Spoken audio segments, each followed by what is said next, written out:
સદગુરુ મહેન્દ્ર રામ મહારાજ નો જય। એક ભક્તિનું દ્રષ્ટાંત છે। આ નિયમ કેવા લીધેલા એના માટે એક દ્રષ્ટાંત છે। કાઠિયાવાડમાં કોક દી બોલો પડી જા ભગવાન, કર અમારા ઘરની મહેમાન ગતિ, તો તને ભૂલાવી દઉં સ્વર્ગ સામડા। અમારે ઘેર ઘઉં જુવાર અને બાજરીના રોટલા, હેતે જમાડીશું, કર અમારી મહેમાન ગતિ। સાહેબ, ભક્તિમાં આકરા નિયમ લીધેલા। જેવા નિયમ આકરા, જે ગિરિવર પર્વતની નીચે એક બિલખા નામનું ગામ આવેલું। આ બિલખા ગામમાં એક શેઠ અને શેઠાણી રહેતા હતા। એમને આકરા નિયમ લીધેલા, કારણ કે આકરા નિયમ। શેઠનું નામ હતું સગાડશા, રાણીનું નામ હતું ચંગાવતી। ભક્તિમાં આકરા નિયમ લીધેલા કે કોઈ સાધુ આપણા ઘેર જમે નહીં ત્યાં સુધી પ્રસાદ લેવો નહીં। આવા આકરા નિયમ લીધેલા। અને અહીં પરમાત્માને કસોટી કરવાનું મન થયું કે લાવો ને એમની કસોટી કરીએ। પરમાત્મા ખુદ કસોટી કરે છે। પરમાત્માએ હેલી કરી। એક દી વરસાદ થયો, બીજા દી પણ વરસાદ થયો, ત્રીજા દી પણ વરસાદ થયો। આમ કરતા કરતા હાથ દીના વરસાદ થયા, પણ કોઈ મહેમાન આવતું નથી, કોઈ સાધુ આવતા નથી। અને આઠમા દીએ વરસાદને હેલી કરી। ભગવાનને અરજ કરે છે કે હે ભગવાન, કોઈ મહેમાન તો મોકલ, કોઈ સાધુને તો મોકલ। અને ગામમાંથી એક વ્યક્તિને આવીને શેઠને કીધું કે આપણા ગામના પાદરમાં એક સંત તળાવની કિનારે બેઠા છે। રાણી ચંગાવતી કહે છે કે હે શેઠ, તમે જઈ આવો ને, સંતને લઈ આવો ને। તો શેઠ જ્યારે ઘરેથી ડગલા માંડતા ગામના પાદરે જાય છે, અને તળાવના કિનારે સાધુ મહારાજ બેઠેલા છે। આ સાધુ મહારાજના રૂપમાં ભગવાન છે। એ એમની કસોટી લેવા જ આવ્યા છે। એટલે શેઠે જઈ વંદન કર્યું કે હે સાધુ મહારાજ, અમારે એવા નિયમ છે કે કોઈ સંતને જમાડી અને જમવું તો મારા ઘેર ન પધારો। તારે આ સાધુએ કીધું કે મારું શરીર રક્ત પિત્ત વાળું છે, મારા આખા શરીરે કોડ નીકળ્યા છે, હાલવાની તાકાત મારામાં નથી। પણ કે જો તારી ઘરવાળી હુડલાની અંદર રૂના પેલ મૂકી અને અહીંયા ટોપલો લઈને આવે અને ઈ ટોપલામાં મને બેસાડે અને માથે ઉપાડી અને લઈ જાય તો તમારા ઘેર આવવા માટે તૈયાર છું। આટલી વાત સાંભળી શેઠ સગાડશા ઘરે જાય છે, ચંગાવતીને વાત કરે છે। ચંગાવતી હુડલો લાવે છે, હુડલામાં રૂના પેલ મૂકે છે અને હુડલો ઉપાડી સાધુ મહારાજને ત્યાં જાય છે। ગામના પાદરે જે તળાવના કિનારે સંત બેઠા છે, એ સંતને જઈ વંદન કરે છે। અને કહે છે કે મહારાજ આ હુલ્લાની અંદર બેસો. તો મહારાજ હુલ્લાની અંદર બેઠા અને અમને માથે ટોપલો ઉપાડી લીધો અને ઘરે લાવે છે. તો આ સાધુ મહારાજને પહેલા નવરાવે છે, દોરાવે છે અને પછી ઊંચા આસન ઉપર બેસાડે છે. હવે બેસાડ્યા પછી આ ચંગાવતી ભોજનની વ્યવસ્થા કરે છે. 7 દીના નકોડા જેને ઉપવાસ હોય એ ભોજન કેવું બનાવે. રાણી ચંગાવતીએ ખીર બનાવી, રોટલી બનાવી, લાડુ બનાયા, દાળ બનાવી, 32 જાતના ભોજન તૈયાર કર્યા અને એનો થાળ તૈયાર કર્યો. અને થાળ તૈયાર કરી અને સાધુ મહારાજને કીધું કે લો સાધુ મહારાજ, હવે પ્રસાદ લો. તારે સાધુ મહારાજ કહે છે કે હું આવો આહાર નથી કરતો, આ ખીર રોટલાને મારો આહાર નથી, હું તો મોસનો ભોગી છું, મારે તો મોસ જોઈએ છે, એમ બોલ્યા કીર્તા. ત્યારે શેઠ અને શેઠાણી મૂંઝાણા કે હવે મોસ તો આપણે કદી જોયું નથી, કોઈ જીવની હત્યા પણ આપણે કરી નથી, અને આજે મારે ભગવાનને કેવી કસોટી કરી કે આજે મારે કસાઈવાડામાં મોસ લેવા જવું પડશે. ઘરેથી શેઠ નીકળ્યા, ડગલા માંડતા માંડતા માંડતા કહીવાડે જાય છે અને તાજું મોસ લઈ આવે છે.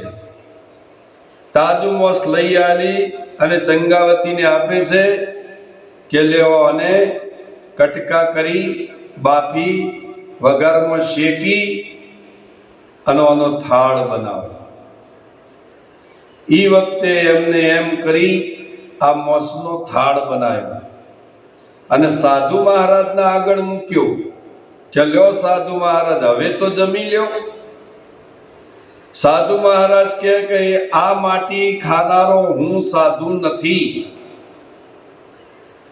હું મોસ ખાઉં છું પણ માણસનું, અને એ કુમળું બાળક હોય એનું. શેઠ અને શેઠાણી મૂંઝાણા. રાણી ચંગાવતીને ખબર પડી ગઈ કે હે શેઠ, આ જ્યોત્યો સાધુ ના હોઈ શકે, આજે આવી માગણી કરે છે કે ખુદ પરમાત્મા આપણા ઘેર આવ્યો છે. શેઠ કે માણસની માટી ખાશો? કે હા, હજુ તો હમણાં કેલૈયાને ભણવા માટે મોકલ્યો હતો નિશાળમાં, અને શેઠ નિશાળે જવા નીકળ્યા એ પહેલા આ સાધુ મહારાજને રૂપ બદલી અને શિક્ષકના રૂપમાં કેલૈયાને હામે જાય છે કે હે કેલૈયા, ભાગી જા, તું ભાગી જા, ભણતો ગણતો ભાગી જા, કે તારા માવતર તને મારવા બેઠા છે. કેલૈયો કે જે મને ભાગવાનું કે ને એ મારો શિક્ષક ના હોઈ શકે, જે મેદાન છોડવાનું કે મારો શિક્ષક હોઈ શકે નહીં.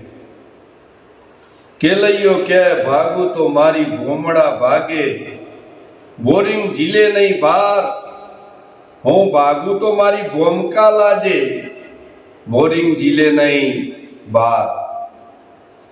અને શેઠ જ્યારે ડગલા માંડતા માંડતા નિશાળની અંદર આયા અને કેલૈયાની ઓગળી પકડીને ઘરે લઈ જાય છે, આ માં કેલૈયાની રાહ જોઈ રહી છે. માની મમતા કેવી હોય, પોતાના દીકરાને ખોડવાનો હોય, કઈ માનાની તાકાત ચાલે. અને જ્યારે રાણી ચંગાવતીની આંખમાં ઓસુ, કેલૈયાએ જોઈ લીધું કે માં, કે તારી આંખમાં ઓસુ? કે હા, પણ કે હે માં તું નિશાસો નાખીશ નહીં. આજે ધન ગળી અને ધન દાડો. કારણ કે જો આપણા શરીરનું મોસ પણ જો સાધુ જમતા હોય તો આજે ધન ગળી અને ધન દાડો. એ વખત સાધુના રૂપમાં પરમાત્મા હતા એમ બોલ્યા કે તમારે આ કેલૈયાને ખોડવાનો તો છે જ, પણ કે તમારી આંખમાં આંસુ ના આવવા જોઈએ. જો તમારી આંખમાં આંસુ આવ્યા તો હું થાળ ગ્રહણ નહીં કરું. એટલે ખોડતી વખત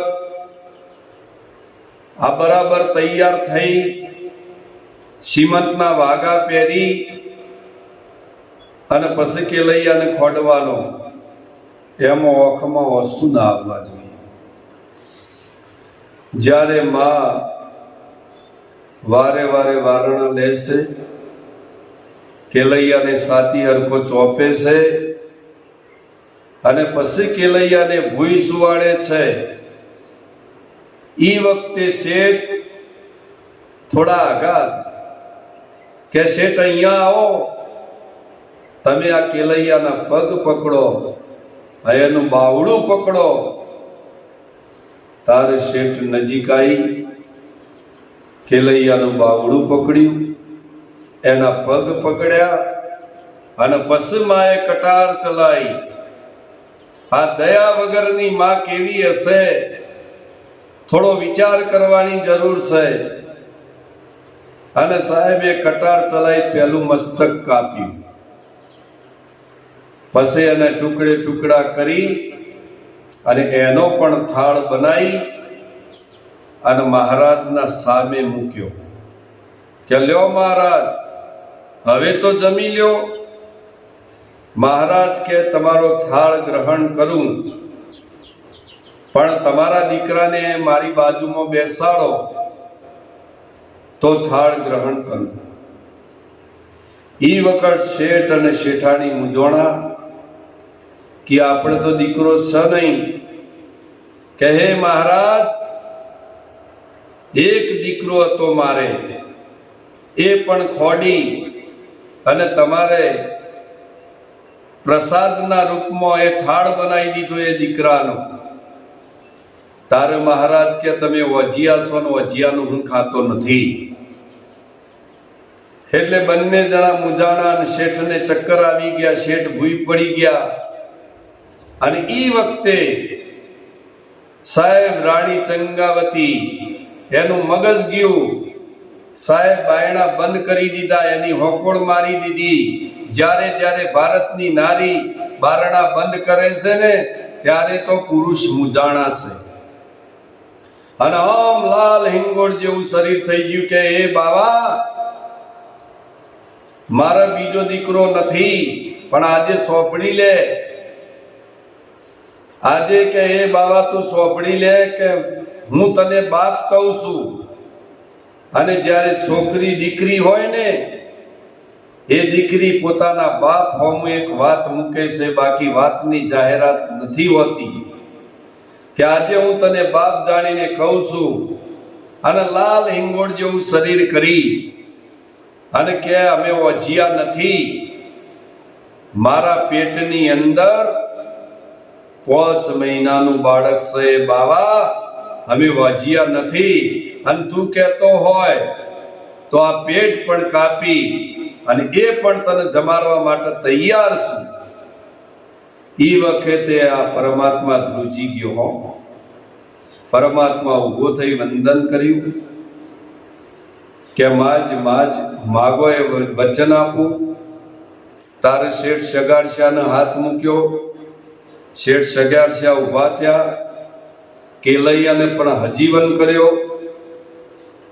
અને પછી આ બંને હાથ જોડીને કહે છે કે પરમાત્મા આગળ કળજુગ આવે છે, એટલે આવા કોઈની પરીક્ષા લેતા ન કે તમારી લાજ નહીં રહે. હે ભગવાન, આવી કોઈની પરીક્ષા ના લેતા. બોલો સદગુરુ ભગવાન કી જય.